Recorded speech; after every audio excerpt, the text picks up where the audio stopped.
సాగుదాం. ఋతు గ్రంథం మొదటి అధ్యాయం మొదటి వచనాన్ని చదువుకొని ఈరోజు ధ్యానంలోనికి వెళ్దాం.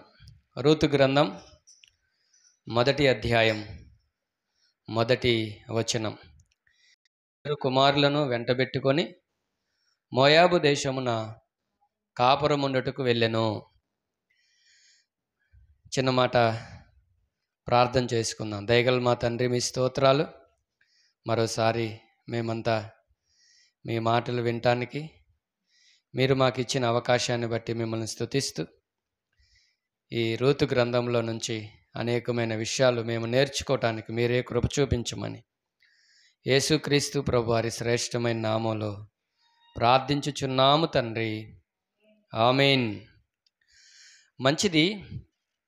మనం చదువుకున్న ఈ మొదటి వచనం ఇలా ప్రారంభమవుతుంది. న్యాయాధిపతులు ఏలిన దినములయందు. ఏ న్యాయాధిపతో మనకిక్కడ వివరాలు లేవు, కానీ మొత్తం మీద న్యాయాధిపతులు 300 నుంచి 350 సంవత్సరాల వరకు వారు తమ కాలాన్ని గడిపినట్లుగా, ఇశ్రాయేలు ప్రజలకి న్యాయాధిపతులుగా ఉన్నట్లుగా మనం న్యాయాధిపతుల గ్రంథంలో చూసాం. అలాగైతే ఏదో ఒక న్యాయాధిపతి కాలంలో ఎప్పుడు జరిగిందో మనకి వివరాలు లేవు, కానీ కొంచెం చరిత్రను ఆధారం చేసుకుంటే 6వ అధ్యాయంలో గిద్యోను న్యాయాధిపతిగా రాకముందు ఇశ్రాయేలీయుల పరిస్థితి చాలా దీనంగా అయిపోయిందని మనం చూసాం కదా. వారు వచ్చి వాళ్ళని ముట్టడి వేసి వాళ్ళకి జీవనాధారం ఏమీ లేకుండా చేసినట్లుగా మనం చూసాం. కాబట్టి సమస్తాన్ని కోల్పోయి చాలా దీన స్థితిలోకి వెళ్ళిపోయారు కదా. బహుశా ఆ టైం ఉండొచ్చు అనేది ఒక అభిప్రాయం. మొత్తం మీద న్యాయాధిపతులు ఏలిన ఆ దినాలలో జరిగినటువంటి ఒక కుటుంబ చరిత్రని ఇందులో మనం చూస్తూ ఉన్నాం. మంచిది. ఈ న్యాయాధిపతులు ఏలిన దినముల యందు దేశంలో కరువు వచ్చిందట. దేశంలో కరువు వచ్చింది. అలాగైతే ఒక్కసారి మనం ద్వితీయోపదేశ కాండానికి వెళ్ళి మరలా మనం ఇక్కడికి వద్దాం. ద్వితీయోపదేశ కాండం 7వ అధ్యాయంలో దేవుడు వాగ్దాన ప్రదేశంలోకి చేర్చిన తర్వాత 8వ అధ్యాయంలో ఆ పరిస్థితులు ఎలా ఉంటాయో, ఆ ప్రాంతం ఎలా ఉంటుందో ముందుగానే ఆయన తన దాసుడైన మోషే ద్వారా తెలియజేశాడు. ద్వితీయోపదేశ కాండం 8వ అధ్యాయం మొదటి నుంచి చదవాలి, కానీ 7వ వచనం నుండి నేను చదువుతున్నాను, మీరు గమనించండి. ద్వితీయోపదేశ కాండం 8వ అధ్యాయం 7వ వచనం. నీ దేవుడైన యెహోవా నిన్ను మంచి దేశములో ప్రవేశపెట్టును. అది నీటి వాగులను, లోయలలో నుండి, కొండలలో నుండి పారు ఓటలను, అగాధ జలములను గల దేశము. అది గోధుమలు, యవలు, ద్రాక్ష చెట్లు, అంజూరపు చెట్లు, దానిమ్మ పండ్లను గల దేశము. ఒలీవ నూనెయు తేనెయు గల దేశము. కరువు అనుకొనకుండా నీవు ఆహారము తిను దేశము. అందులో నీకు ఏ లోపము ఉండదు. అది ఇనపరాళ్ళు గల దేశము. దాని కొండలలో నీవు రాగి త్రవ్వి తీయవచ్చును. నీవు తిని తృప్తి పొంది నీ దేవుడైన యెహోవా నీకు ఇచ్చిన మంచి దేశమును బట్టి ఆయనను స్తుతింపవలెను. వారు వెళ్ళకముందే యొర్దాను యువతల ఉండగానే దేవుడైన యెహోవా మోషేతో ఆ ప్రాంతం, అక్కడున్న పరిస్థితులు ఎలా ఉంటాయో ముందుగానే తెలియజేశాడు. చాలా విషయాలు మనం చూసాం. మొట్టమొదటిగా ఆ దేశం మంచి దేశం అట. రెండవది, నీరు చాలా సమృద్ధిగా ఉంటాయట. నీటి వాగులున్నాయి. ఆ తర్వాత ఓటలున్నాయి. ఓట అంటే తెలుసా మీకు? ముందు చిన్నగా ప్రారంభమైంది, తర్వాత ఇంకొస్తూనే ఉంటుంది అన్నమాట. దానికి అంతం ఉండదు. ఆ తర్వాత అగాధ జలాలు అన్నాడు, అంటే చాలా లోతుగా ఉంటాయి అన్నమాట నీళ్లు. అంత మాత్రమే కాదు, పంటలు గోధుమలు, యవలు, ద్రాక్షలు, అంజూరలు, దానిమ్మలు, ఒలివ నూనె, తేనె, అబ్బో అన్నీ ఉన్నాయి ఆ దేశంలో. మరొక మాట చెప్పాడు. అదేంటయ్యా అంటే 9వ వచనంలో, కరువు అనుకొనకుండా నీవు ఆహారము తినే దేశం. ఇంకా ఆ దేశంలోకి వెళ్ళిన తర్వాత కరువు రావటానికి అవకాశమే లేదు. ఎందుకంటే ఆ ప్రాంతం అలాంటిది, సస్యశ్యామలంగా పంటలు పండే దేశం అన్నమాట. అంత మాత్రమే కాదు, అందులో నీకు ఏ లోపము ఉండదని చెప్పాడు. గనులు కూడా ఉన్నాయట అక్కడ. ఇనుము, రాగి, ఇలాంటి అనేకమైనటువంటి ఏమంటారు లోహాలు దొరికే గనులు కూడా అక్కడ ఉన్నాయి. నీళ్లున్నాయి, పంటలు బాగున్నాయి కదా, కావలసిన ఎన్ని సమృద్ధిగా ఉన్నాయి. ఏ లోపము లేని మంచి దేశం, కరువే రావటానికి అవకాశం లేని దేశానికి నేను మిమ్మల్ని నడిపించబోతున్నాను అని ముందే చెప్పాడు. అన్నట్లుగానే ఆ ప్రాంతానికి నడిపించాడు. అందుకనే మీకు గుర్తుందా, ఆయన వాగ్దానం చేసినప్పుడు నేను మిమ్మల్ని పాలు తేనెలు ప్రవహించే దేశానికి నడిపిస్తాను అని చెప్పాడు. దాని అర్థం ఏంటయ్యా అంటే ఆ దేశం అంత సమృద్ధిగా ఉంటుంది అని. అయితే ఇప్పుడు మరలా మనం న్యాయాధిపతుల గ్రంథానికి వస్తే వీళ్ళు ఆ దేశానికి వెళ్ళారా లేదా? ఇప్పుడు మనం ఏ దేశం గురించి అయితే చదువుకున్నామో అది మంచి దేశం అని, లోపం లేని దేశం అని, నీరు కదా, మంచి పంటలు, మంచి గనులు, అన్నీ సమృద్ధి, అసలు కరువు రావటానికి అవకాశం లేని దేశానికి వెళ్ళారు. కానీ ఏమొచ్చింది? కరువు వచ్చింది. 10వ వచనం వాళ్ళు ఏమన్నాడంటే, ఒకసారి చదువుతారు ద్వితీయోపదేశకాండం 8:10.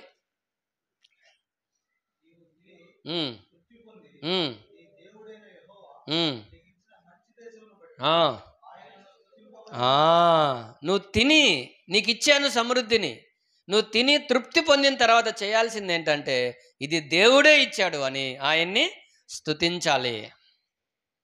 అయితే ఈ విషయంలో ఇశ్రాయేలీలు ఫెయిల్ అయిన కారణం చేత ఇశ్రాయేలీలు సమృద్ధిగా జీవించవలసిన వారు ఏమొచ్చిందంట? కరువు వచ్చింది. కరువు వచ్చింది. ఇక్కడ ఇంకో మాట కూడా చెప్పి తర్వాత అసలు కరువు కారణాలు ఏంటో మనం ఆలోచన చేద్దాం. రూతు గ్రంథం 1వ అధ్యాయం 1వ వచనం మరలా చదువుతున్నాను, కొంచెం జాగ్రత్తగా గమనించండి. న్యాయాధిపతులు ఏలిన దినములయందు దేశములో కరువు కలగగా యోదా బెత్లెహేము నుండి ఒక మనుష్యుడు తన భార్యను తన 2 కుమారులను వెంటబెట్టుకొని మోయాబు దేశమున కాపురముండుటకు వెళ్ళెను. అలాగైతే ప్రియులారా, యోధా అంటే అర్థం తెలుసా మీకు? యోధా అంటే అర్థం ఏంటంటే స్తుతి అని. యోధా అంటే స్తుతి అని అర్థం. బెత్లెహేము అంటే రొట్టెల ఇల్లు అని అర్థం. అలాగైతే దేవుడిచ్చిన సమృద్ధిని అనుభవిస్తూ, దేవుణ్ణి స్తుతిస్తూ, దేవుని మహిమ కొరకు జీవించవలసినటువంటి ఇశ్రాయేలీలు దేవుణ్ణి సరైన రీతిలో స్తుతించని కారణం చేత, మహిమపరచని కారణం చేత, వారి ఆనాటి ఆ సంతోషానికి, ఆ సుఖానికి, వారు అనుభవించే సర్వ సమృద్ధికి కారణమైన దేవునికి తగినట్లుగా వారు కృతజ్ఞతలు చెల్లించని కారణం చేత వారి జీవితంలో ఏమొచ్చింది? కరువు వచ్చింది. కరువు వచ్చింది. అలాగైతే మనం లేఖనాల్లో నుంచి కరువు అసలు ఎందుకు వస్తుంది, బైబిల్ గ్రంథం మొత్తాన్ని ఆధారంగా మనం తీసుకుంటే దేవుడు ముందే చెప్పాడు. అసలు కరువు అనుకోకుండా ఉండే దేశం అని చెప్పాడు. కానీ ఏమొచ్చింది? కరువు వచ్చింది. అయితే కారణం ఏంటయ్యా అంటే జనరల్గా మనం ఒకటి చూసాం. అదేంటంటే వారి యొక్క సమృద్ధికి కారణమైన దేవుణ్ణి వాళ్ళు స్తుతించకుండా, దేవుణ్ణి గణపరచకుండా తగినట్లుగా జీవించలేదు కాబట్టే ఈ పరిస్థితి అని మనం చూసాం. అయితే బోర్డు మీద నేను ఒక 3 మాటలు రాశాను, కరువు కారణాలు ఏంటో చదవండి. మొదటి మాట ఏంటి? దేవుని మాట వినకపోవటం అనేది మొదటి కారణం. ద్వితీయోపదేశకాండం 28వ అధ్యాయం 15వ వచనం చదువుతారా? ద్వితీయోపదేశకాండం 28వ అధ్యాయం 15వ వచనం.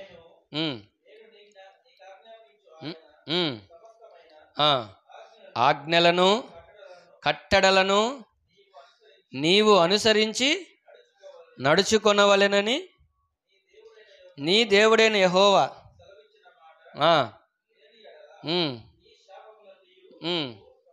వినిన ఎడల కాదు, వినని ఎడల. చూసారు, ఒక్క చిన్న దాంట్లోనే పోయింది. సరే, జాగ్రత్తగా విందాం. ఇక్కడ మనం జ్ఞాపకం చేసుకుంటే ఏమంటున్నాడంటే, నేడు నేను ఆజ్ఞాపించు సమస్తమైన ఆజ్ఞలను కట్టడలను నీవు అనుసరించి నడుచుకోవాలి. నీ ఒకవేళ నేను సెలవిచ్చిన మాట వినకపోతే ఈ శాపములన్నీ నీకు వస్తాయి. ద్వితీయోపదేశకాండం 28వ అధ్యాయానికి పేరేంటో తెలుసా? ఆశీర్వాదాలు, శాపాలు ఈ అధ్యాయానికి పేరు. ద్వితీయోపదేశకాండం 28వ అధ్యాయం మొదటి 14 వచనాల్లో దేవుని మాట వింటే దేవుడిచ్చే ఆశీర్వాదాలన్నీ ఉన్నాయి అక్కడ.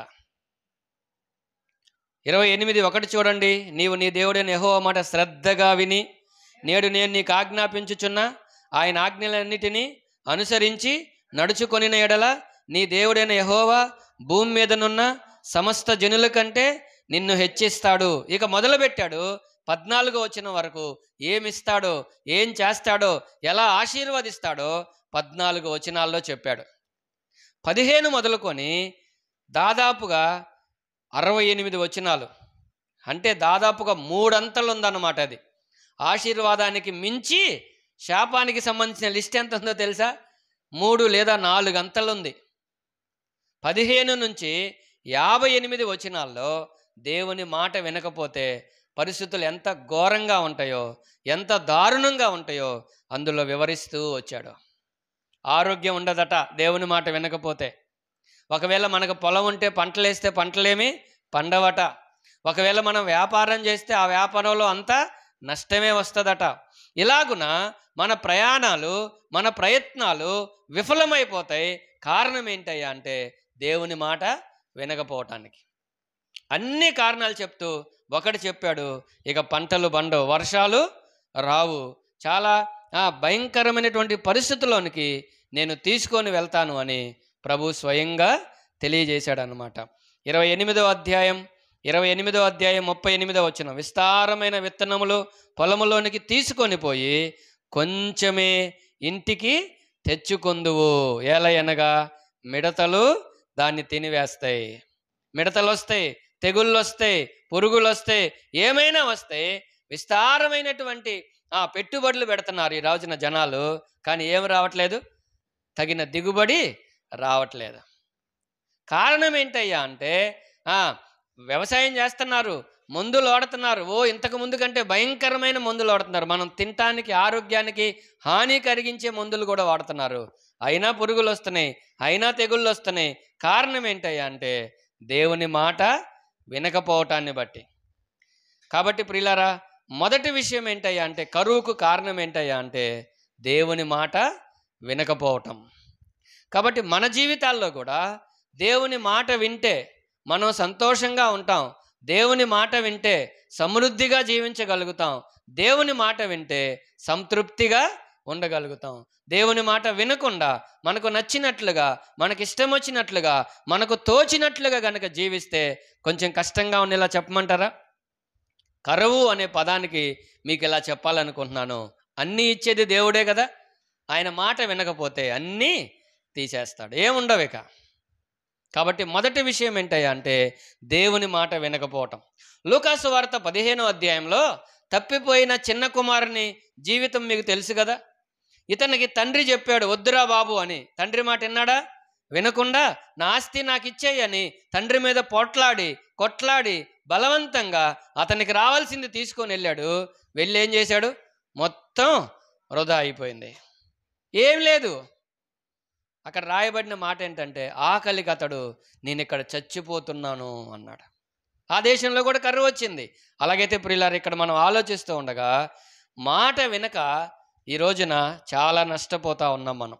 అందుకనే ఇశ్రాయేలు ప్రజలతో దేవుడు ఇలా చెప్తున్నాడు. యెషయా గ్రంథం 1వ అధ్యాయం 19-20 వచనాలు చూడండి. మాట వింటే ఏం జరిగిద్దో, వినకపోతే ఏం జరిగిద్దో. యెషయా గ్రంథం 1వ అధ్యాయం 19-20 వచనాలు. మీరు సమ్మతించి నా మాట వినిన ఎడల మీరు భూమి యొక్క మంచి పదార్థములను అనుభవింతురు. చూసారా? మీరు సమ్మతించి నా మాట వింటే భూమి యొక్క మంచి పదార్థాలు ఏం చేస్తారు? అనుభవిస్తారు మీరు. వినకపోతే 20వ వచనం,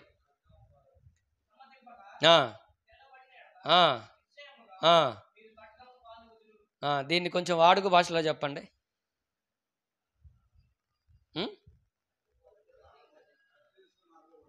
నరికేస్తానని దాని అర్థమైందా? మళ్ళీ చెప్పమంటారా? మాట వింటేనేం బ్రతుకుతారు, లేకపోతే నరికేస్తానని అర్థం. దాని అర్థం ఎప్పుడైనా బాగా కోపం వచ్చినప్పుడు, గొడవ లేనప్పుడు ఇదే అంటారు కదా, నరికేస్తాను నిన్ను అంటారు చూసారా. అలాగైతే ఇక్కడ మనం చూస్తూ ఉన్నప్పుడు ఖడ్గం పాలవుతారంటే అదే దాని అర్థం, నష్టపోతాం. అలాగైతే కరువుకు కారణం ఏంటయ్యా అంటే మనం ఎవరి మీద బ్లేమ్ చేయలేం. దేవుడు కాదు, వాళ్ళు కాదు, వీళ్ళు కాదు. ఎవరు కరువుకు కారణం? ఎవరు? నా కరువుకి నేనే కారణం, నా సమస్యలకి నేనే కారణం, నా జీవితంలో నేను ఎదుర్కొంటున్న ప్రతి ప్రతికూలమైన పరిస్థితులకి నేనే కారణం అని కనుక మనం చెప్పగలిగితే మన జీవితం ధన్యమవుతుంది. మనం యోనా గ్రంథాన్ని ఎటు ధ్యానం చేస్తాం, అయినా సందర్భం వచ్చింది కాబట్టి జ్ఞాపకం చేస్తున్నాను. తుఫాను వచ్చింది కదా సముద్రంలో, వాళ్ళందరూ తుఫానుకి కారణం ఎవరు అని మాట్లాడుకుంటా ఉంటే యోనా ఏం చెప్పాడు? ఈ తుఫానుకి నేనే కారణం. అసలు నిజంగా నాకు ఆశ్చర్యం వేసింది ఏంటంటే యోనా గ్రంథాన్ని యోనానే రాశాడు. ఒకవేళ నేనే కనుక నా జీవితాన్ని రాయవలసి వస్తే నాలో ఉన్న లోపాలు రాయటానికి అంతగా ఇష్టపడను. కానీ యోనా ఆయన చేసినవన్నీ, నేను దేవుని సన్నిధిలోంచి పారిపోయానంటాడు, ఏవేవో అన్నీ చెప్తా ఉన్నాడు. సరే, అవన్నీ అలా ఉంచితే ఈ తుఫానుకు నేనే కారణం అని ఒప్పుకున్నాడు. మరి ఏంటయ్యా పరిష్కారం అంటే నన్ను ఎత్తి ఆ సముద్రంలో పడేయండి. ఇలా చెప్పమంటారా వాడుక భాషలో? మీకు పట్టిన దరిద్రం వదిలిద్ది అన్నాడు. నిజమే, సముద్రంలో ఆయన్ని పడేసే వరకు అలలు నెమ్మదించలేదు, శాంతించలేదు. అంతే, కొంతమంది సముద్రంలో వేసిందాక మారరు. కాబట్టి ముందుకెళ్దాం. మొదటి విషయం ఏంటంటే కరువుకు కారణాలు ఏంటయ్యా అంటే, మన జీవితంలో సమస్యలకి కష్టాలకు కారణం ఏంటయ్యా అంటే మనం దేవుని మాట వినకపోవటం. దాటి వెళ్ళే ముందు ఇలా ప్రశ్నించాలనుకున్నాను, ఇంతకీ మనం దేవుని మాట వినే బ్యాచేనా? వినకపోతే ఏం చేస్తాడు? సముద్రంలో వేస్తాడు. అప్పుడు కూడా వినలేదనుకో, ఇంకంతే, వద్దులే బాబు నువ్వు వచ్చే అంటాడు. ఇది కొంచెం నవ్వులాటగా ఉందేమో కానీ ఇది నిజంగా మనం భయపడాల్సిన విషయం, ఇది బాధపడాల్సిన విషయం. ఇది ముందుకెళ్దాం. రెండవ కారణం ఏంటి? కరువు కారణం ఏంటి? చదవండి. దేవుని ప్రేమించకపోవటం వలన. అలాగైతే మనం దేవుణ్ణి ప్రేమించాలి. ఆయన మనల్ని ప్రేమించాడు, మన కోసం ప్రాణం ఇచ్చాడు. ద్వితీయోపదేశకాండం 7వ అధ్యాయం 9వ వచనం. ద్వితీయోపదేశకాండం 7వ అధ్యాయం 9వ వచనం.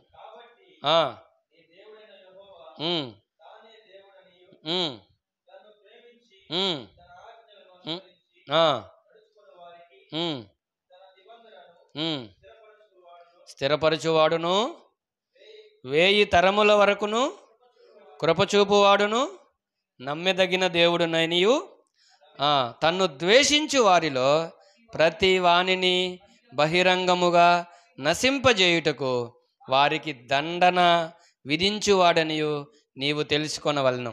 మనం రెండు చేయగలం, మనిషినైనా దేవుణ్ణైనా. అయితే ప్రేమించగలం, లేకపోతే ద్వేషించగలం. అయితే ఇక్కడ మనం ఆలోచన చేస్తూ ఉండగా ఇక్కడ కరువుకి కారణం ఏంటయ్యా అంటే, కష్టాలకి, మన జీవితంలో సమస్యలకి కారణం ఏంటయ్యా అంటే దేవుణ్ణి ప్రేమించనందువలన అని మనం చూస్తూ ఉన్నాం. అలాగైతే ప్రియులారా, ఇది కొంచెం మనకి అర్థం కావటానికి కష్టంగానే ఉంటుంది. మీకు వివరించడానికి నేను ప్రయత్నం చేస్తాను. యేసుక్రీస్తు ప్రభువారు ఏం చెప్పాడంటే, నాకంటే దేనిని మీరు ఎక్కువగా ఏం చేయకూడదు? ప్రేమించకూడదు. నువ్వేం చేయకూడదు? అటు ఇటు ఇసిరేయకూడదు. సరేనా? డిస్టర్బ్ వచ్చేవాళ్ళు జాగ్రత్త వినండి. అలాగైతే ఇక్కడ మనం జ్ఞాపకం దేవుని కంటే ఎక్కువగా ప్రేమించటం అంటే ఎట్లా, దాన్ని ఎలా అర్థం చేసుకోవాలి? ఇహలోక సంబంధాలు, ఇంకా దేవునికి ఇవ్వాల్సిన సమయం దేవునికి ఇవ్వకుండా మరి దేనికో ఇవ్వటం. అలాగైతే ప్రియమైన వార్ల, ఆయన సమయాన్ని, ఆయనకి ఇవ్వాల్సిన స్థానాన్ని మరి ఎవ్వరికి ఇవ్వటానికి ఆయన ఎన్నడూ ఒప్పుకోడు. అలాగైతే ప్రియులారా, మనం అనుకుంటున్నాం బాగానే ఉన్నామని, కానీ దేవుని దృక్కోణంలో నుంచి, దేవుని దృష్టిలో నుంచి కనుక మనల్ని చూస్తే మనం దేవుణ్ణి ప్రేమించే విషయంలో వెనకబడి ఉన్నామని చెప్పుకోవచ్చు. అదేంటయ్యా అంటే, మనం దేవుణ్ణి ప్రేమిస్తున్నాం కానీ ప్రేమించవలసినంతగా ప్రేమించట్లేదు. మీకు అర్థం అవటానికి యోహాను సువార్త 21వ అధ్యాయానికి వెళ్తే పేతురుతో దేవుడు 3 సార్లు ఒకే ప్రశ్న వేస్తాడనమాట. అదేంటంటే, పేతురు, నీవు నన్ను ప్రేమిస్తున్నావా అని. అవును ప్రభువా, నేను నిన్ను ప్రేమిస్తున్నానని నీకే తెలుసు కదా అన్నాడు. మౌనంగా ఉన్నాడా? లేడు. మరలా 1 నిమిషం ఆగిన తర్వాత, పేతురు, నీవు నన్ను ప్రేమిస్తున్నావా అని అడిగాడు. అప్పుడు మరలా పేతురు సమాధానం చెప్పాడు, అవును ప్రభువా, నేను నిన్ను ప్రేమిస్తున్నానని నీకే తెలుసు కదా అన్నాడు. 3వసారి కూడా అడిగాడు, పేతురు, నీవు నన్ను ఎందుకు 3 సార్లు అడిగి ఉంటాడు చెప్పండి?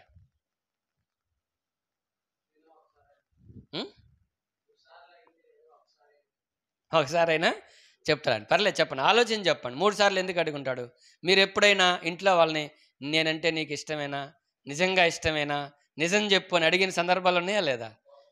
ఎందుకు అన్నిసార్లు అడుగుతాం అంటే విషయం బయటికి రావటానికి, నిజం చెప్తారని. ఎన్నిసార్లు అడిగినా కొంతమంది ఏం చెబుతారు? అంతా అబద్ధమే. అర్థమైందా? ఏంటి అంతా?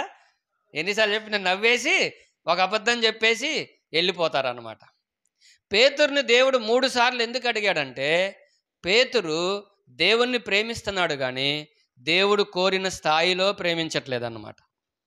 ఒకసారి అసలు ఆయన ఏమడిగాడో ఒక్కసారి మనం అక్కడికి వెళ్ళి మరలా వెనక్కి వద్దాం రండి.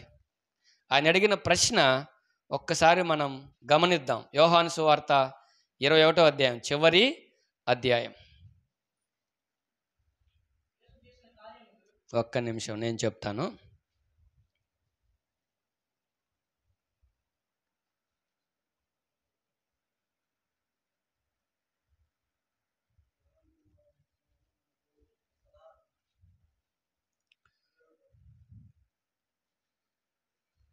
పదిహేను నుంచి అడుగుతా వచ్చాడులే. 15లో అడిగాడు ఒకసారి, 16లో అడిగాడు రెండోసారి, 17లో మూడోసారి అడిగాడు. అలాగైతే ఇక్కడ మనం జ్ఞాపకం చేసుకుంటూ ఉండగా 17వ వచనం చూడండి. 17వ వచనం,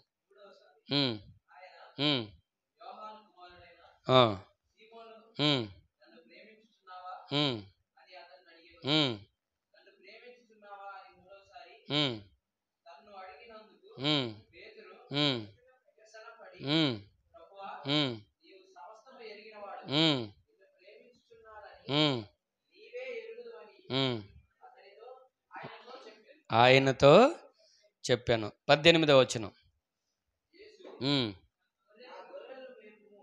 చాలు. నన్ను ప్రేమిస్తున్నావా అని 3 సార్లు అడిగిన తర్వాత ఆయన చెప్తున్నది ఏంటంటే, 3 సార్లు కూడా ఇదే, గొర్రెలను మేపమన్నాడు లేదా గొర్రె పిల్లల్ని మేపమన్నాడు.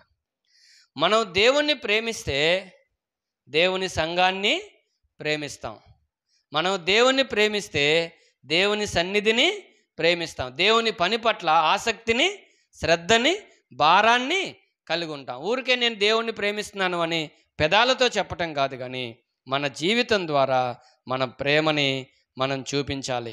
అలాగైతే ప్రియులారా, అలాగున్న దేవుణ్ణి ప్రేమించకుండా కొంతమంది లోకాన్ని ప్రేమించి, కొంతమంది లోకంలో ఉన్న మరి దేన్నో ప్రేమించి దేవునికి ఇవ్వాల్సినటువంటి స్థానాన్ని మరి దేనికో ఇవ్వటం ద్వారా దేవుడు బాధపడి, కష్టపడి మన జీవితంలో కష్టాలు, కరువులు రావటానికి ఆయనే అనుమతిస్తూ ఉన్నాడు. ఆయనే అనుమతిస్తూ ఉన్నాడు. కాబట్టి మన జీవితంలో ఏదైనా ఒక ప్రతికూలమైన పరిస్థితి వచ్చినప్పుడు, ఏదైనా ఒక కష్టం వచ్చినప్పుడు, ఏదైనా ఒక నష్టం వచ్చినప్పుడు మనం పరీక్షించుకోవాల్సిన మొదటి విషయం ఏంటంటే, నేను దేవుణ్ణి ప్రేమించే విషయంలో ఎలా ఉన్నానో. ఇప్పుడు మీరు చెప్పండి, ఒక వ్యక్తి దేవుణ్ణి ప్రేమిస్తున్నాడు అని ఎలా అర్థం అవుతుంది మనకి? చెప్పండి. దేవుడు పరీక్ష పెడతాడు. రేపేం వారం? రేపే కొన్ని ఆఫర్లు వస్తాయి. నువ్వు దేవుణ్ణి ప్రేమిస్తున్నావా, డబ్బుని ప్రేమిస్తున్నావా? దేవుణ్ణి ప్రేమిస్తున్నావా, బంధువుల్ని ప్రేమిస్తున్నావా? దేవుణ్ణి ప్రేమిస్తున్నావా, సుఖాన్ని ప్రేమిస్తున్నావా? దేవుడు తేల్చేస్తాడంతే. మనం ఊరికే మాటలతో చెప్పటం కాదు. కొన్ని సందర్భాలు, కొన్ని సన్నివేశాలని దేవుడు ఎందుకు అనుమతిస్తాడయ్యా అంటే, మనమేంటో మనకి తెలియజేయటం కోసం. నేను అనుకునేది ఏంటంటే, చాలామంది చాలా రకాలుగా చెప్పారు, కానీ పేతురుని 3 సార్లు దేవుడు అడిగినప్పుడు కనీసం అతను ఆలోచించి అతనిలో ఉన్న లోపాన్ని అతను గుర్తించి, లేదు ప్రభువా, నేను నిన్ను సరిగా ప్రేమించట్లేదు అని చెప్తాడేమో అని దేవుడు అడుగుంటాడు అనుకుంటున్నాను నేను. కానీ 3 సార్లు అడిగినా కానీ అతని సమాధానం మారలేదు. మూడోసారి వ్యసనపడి నేను నిన్ను ప్రేమిస్తున్నాను నీకు తెలీదా అన్నట్లుగా చెప్పాడు.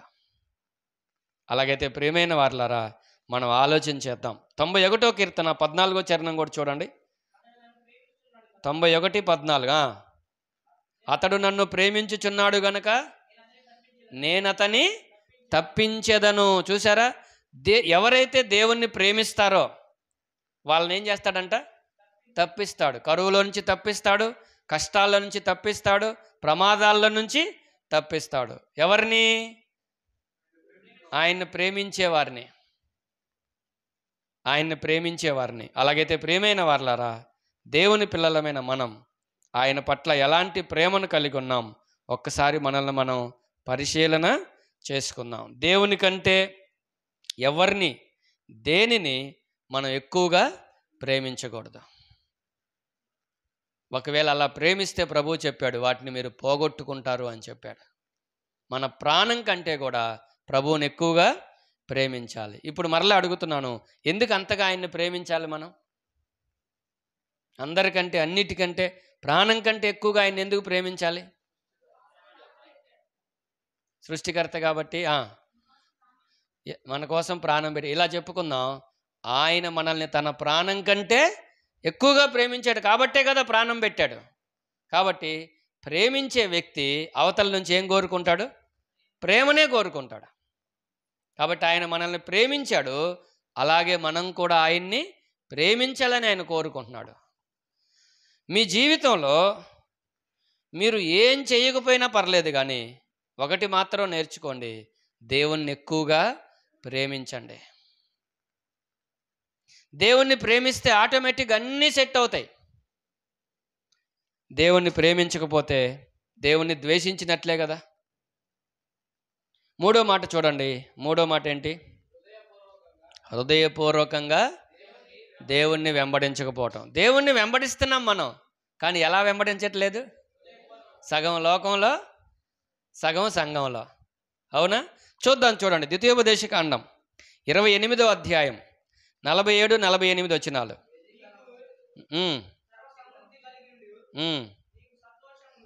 కరెక్ట్గా చదువు. అదే నువ్వు చదివేదే కరెక్ట్గా చదువు. 28-47. ఫస్ట్ నుంచి చదువు.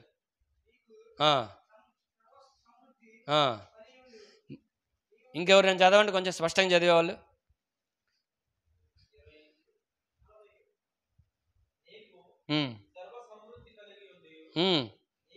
నీవు సంతోషముతోనూ హృదయానందముతోనూ నీ దేవుడైన యెహోవాకు నీవు దాసుడవు కాలేదు గనుక ఆకలి దప్పులతోనూ వస్త్రహీనతతోనూ అన్ని లోపములతోనూ యెహోవా నీ మీదికి రప్పించు, నీ శత్రువులకు దాసుడు అవుతావు. చాలే, వినండి వినండి, జాగ్రత్తగా వినండి. ఇక్కడ మనం జ్ఞాపకం చేసుకుంటే దేవుడు మనకి కావలసినవన్నీ ఇస్తా ఉన్నాడు. అయితే ఆయన మన నుంచి కోరుకుంటుంది ఏంటయ్యా అంటే, హృదయపూర్వకంగా, సంతోషంగా, ఏదో బాధగా ఈరోజు వెళ్ళపోతే ఎట్టా, అరే నాయన ఈరోజు బుధవారం వచ్చిందా, ఈరోజు శనివారం వచ్చిందా, ఈరోజు ఆదివారం వచ్చిందా, వెళ్ళకపోతే ఇంట్లో వాళ్ళు ఊరుకోరేమో, వెళ్ళకపోతే పాస్టర్ గారు ఏమని అంటాడేమో, ఇట్లా కాదు రావాల్సింది. ఎట్లా రావాలి దేవుని సన్నిధికి? హృదయపూర్వకంగా రావాలి, సంతోషంగా దేవుని సన్నిధికి రావాలి. అలా లేదు ఇక్కడ. చెప్తున్నాడు ఆయన, హృదయపూర్వకంగా సంతోషంగా దేవుని సన్నిధికి రాలేకపోవటం, దేవుణ్ణి వెంబడించకపోవటం, దేవునికి లోబడకపోవటం చేత ఏం చేస్తాడంట? ఆకలి దప్పులు, వస్త్రహీనత, కరువు అంటే అదే కదా మరి, అన్ని లోపాలు వస్తాయట. అలాగైతే ప్రియమైన వారలారా, దేవుని పిల్లలంగా దేవుని మాట వింటే మనకు క్షేమం, దేవుని మాట వినకపోతే మనకు క్షామం. అర్థమైందా? క్షామం అంటే కరువు, కష్టాలు, బాధలు, ఇబ్బందులు. ఆలోచన చేయాలని ప్రేమతో మనవి చేస్తూ ఉన్నాను. దేవుణ్ణి విడిచిపెట్టి పాపానికి దాసులైన ఇశ్రాయేలీలు శ్రమలు, నిందలు, కష్టాలు, కరువులకి దేవుడే అప్పగించాడు. దేవుడే అప్పగించాడు. బబులోను చెరకు అప్పగించాడు. నెహెమ్యా గ్రంథం 1వ అధ్యాయం మనం చదివితే ఇశ్రాయేలీయుల్ని దేవుడు 70 సంవత్సరాలు బబులోను చెరకి అప్పగించాడు.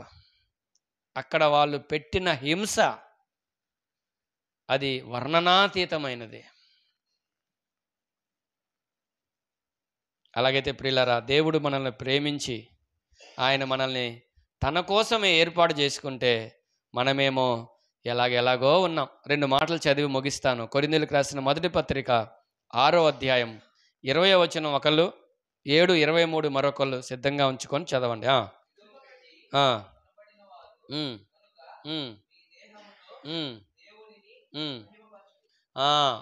దానికి ముందు వచ్చిన వాళ్ళు ఏముంటుందంటే, మీరు మీ సొత్తు కాదు, విలువ పెట్టి కొనబడ్డారు. కాబట్టి ఏం చేయాలంట? మీ దేహంతో దేవుణ్ణి మహింపరచాలి. మనం మన సొత్తు కాదు, ఆయన మనల్ని కొనుక్కున్నాడు విలువ పెట్టి. ఏం పెట్టి? డబ్బులు పెట్టి కాదు, వెండి బంగారాలు కాదు. మనం పోయిన ఆదివారం ఆరాధనలో చూసాం, ఆయన రక్తం ఇచ్చి మనల్ని కొన్నాడు. ఎందుకు? మన ఇష్టం వచ్చినట్టు బ్రతకటానికా?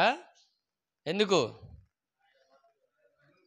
అక్కడ రాయబడిన మాట చెప్పండి. దేవుని నామాన్ని మహింపరచడానికి, దేహంతో దేవుణ్ణి మహింపరచడానికి. మీరు ఎక్కడికైనా వెళ్ళండి, ఏమైనా చేయండి, మీరు చేసే దాన్ని బట్టి ఏం రావాలి? దేవునికి మహిమ రావాలి.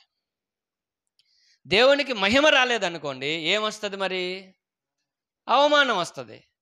రోమపత్రిక 2వ అధ్యాయంలో రాయబడినట్లు, మిమ్మల్ని బట్టి అన్యజనుల మధ్యలో నా నామం దూషణ పాలవుతుంది అంటాడు. అలాగైతే ప్రియులారా, దేవుని పిల్లలంగా మనం దేవుని నామానికి మహిమను తేవాలి. దేవునికి మహిమ ఎలా వస్తుంది? దేవునికి మహిమ ఎప్పుడు వస్తుంది?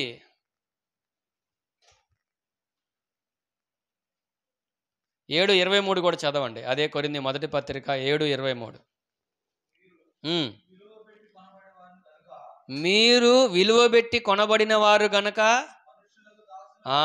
చూసారా, మనుషులకు దాసులు కావద్దు. మనుషులకు దాసులు అవటం అంటే చెప్పండి. ఎవరు పిలిస్తే వాళ్ళ దగ్గరికి వెళ్ళటం, ఏం చెబితే అది చేయటం, ఒక పద్ధతి, ఒక క్రమం, ఒక టైం, ఒక క్రమశిక్షణ, ఒక పని ఏముండదు. ఇక ఎప్పుడు లేస్తారో తెలియదు, ఎక్కడికి వెళ్తారో తెలియదు, ఏం చేస్తారో తెలియదు. మీరు విలువ పెట్టి కొనబడ్డారు కాబట్టి మనుషులకు దాసులు కావద్దు. మనం ఎవరికి దాసులుగా ఉండాలి? దేవునికి. ఇలా చెప్పి నేను ముగింపుకు వస్తాను. మనం దేవునికి దాసులుగా ఉంటే దేవునికి మహిమ వస్తుంది. మనుషులకు దాసులుగా ఉంటే దేవునికి అవమానం వస్తుంది. మనం మనుషులకు దాసులమా చెప్పండి? ఎందుకు మనం మనుషులకి ఎందుకు భయపడి లోబడి దేవునికి వ్యతిరేకమైన పనులు చేయటానికి కూడా సాహసం చేస్తున్నాం? ఏంటి వాళ్ళ నుంచి మనకు వచ్చేది? మనం ఎంతవరకు చెప్పండి? మనం వాళ్ళతో ఉండటం ఎంతవరకు మంచితనం? వాళ్ళకి సహాయం చేయాలి, దానికి ఎంతవరకు? కానీ ఇక్కడ రాయబడిన మాట ఏంటంటే, మీరు మనుషులకు కాదు, మనుషులకు దాసులు కావద్దు. అలాగే గలతీ పత్రికలో ఇంకో మాట కూడా చెప్తాడు. ఎందుకు మనుషులకు దాసులు అవుతారో తెలుసా? దాసులు అవటం అంటే ఏం లేదులే, వాళ్ళు ఏం చెబితే అది చేయటం. ఎందుకు అలా చేస్తారో తెలుసా? గలతీ పత్రిక 1వ అధ్యాయం 10వ వచనం చూడండి.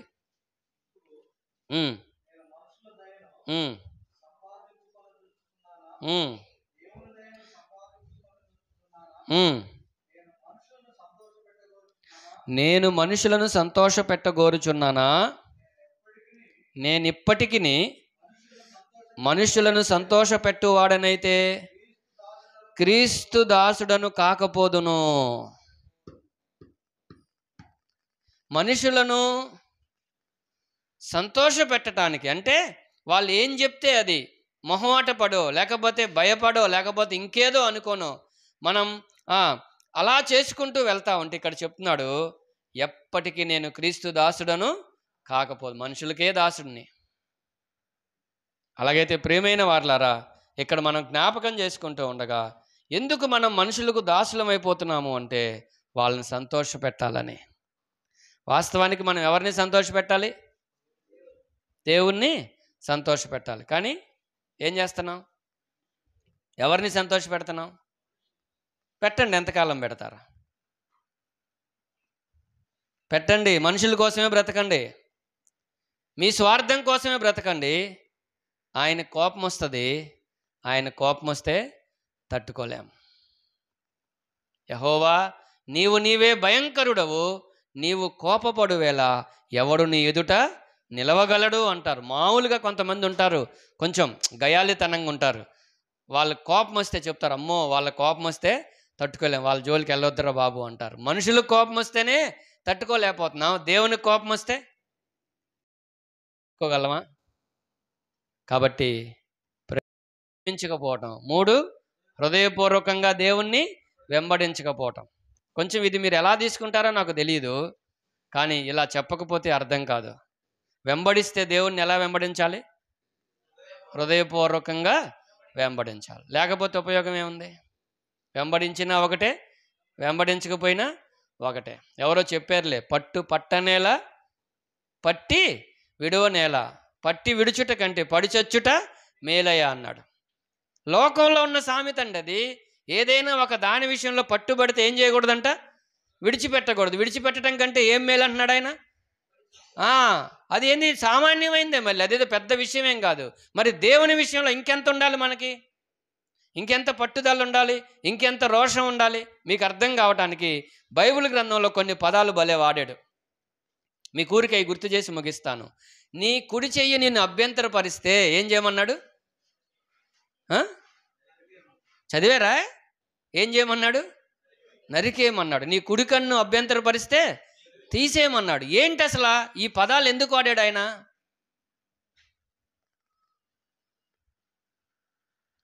దానిలో ఉన్నటువంటి ఏమంటారు తీవ్రత మనకు అర్థం కావాలి.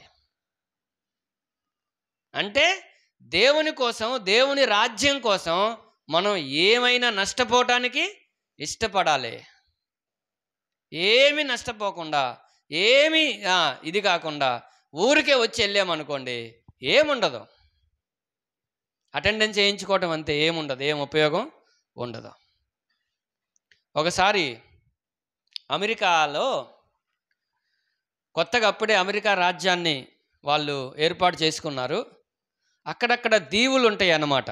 అంటే మధ్యలో ఖాళీ భాగం ఉంటుంది, చుట్టూ నీళ్ళు ఉంటాయి అన్నమాట. సో ఐస్లాండ్ అంటారు కదా, అంతేనా? ఐలాండ్. సో అలాగైతే ఇక్కడ మనం జ్ఞాపకం చేసుకుంటూ ఉండగా అలాంటి ఒక ప్రదేశం, ఖాళీ భూభాగం ఒకటి కనబడింది వాళ్ళకి. అప్పుడు ఒక ఆయన ఆ దేశంలో అధికారి ఇలాగున్న ప్రకటన చేశాడు, మన దేశంలో ఉన్న ఎవరైనా కొంతమంది సాహసించి ఖాళీ భూభాగం ఉంది అక్కడికి వెళ్తే గనక మీకు కుటుంబానికి ఒక పడవిస్తాం. మీరు దాంట్లో ప్రయాణం చేసి వెళ్ళి ఎవరైతే ముందు ఆ ఖాళీ భూభాగంలో కాలు పెడతారో, లేదా మీ శరీరం మీ కాలు పెడతారో చేయి పెడతారో, ఎవరైతే ముందు వెళ్తారో వాళ్ళే అక్కడ దేశం ఏర్పడిన తర్వాత, అక్కడ ప్రాంతం ఏర్పడిన తర్వాత ఆ ప్రాంతాన్ని పరిపాలించే అధికారాన్ని వాళ్ళకే ఇస్తాము అని చెప్పగానే చాలామంది ముందుకు వచ్చారు. ముందుకొస్తే ఒక్కొక్క కుటుంబానికి ఒక్కొక్క పడవిచ్చారు.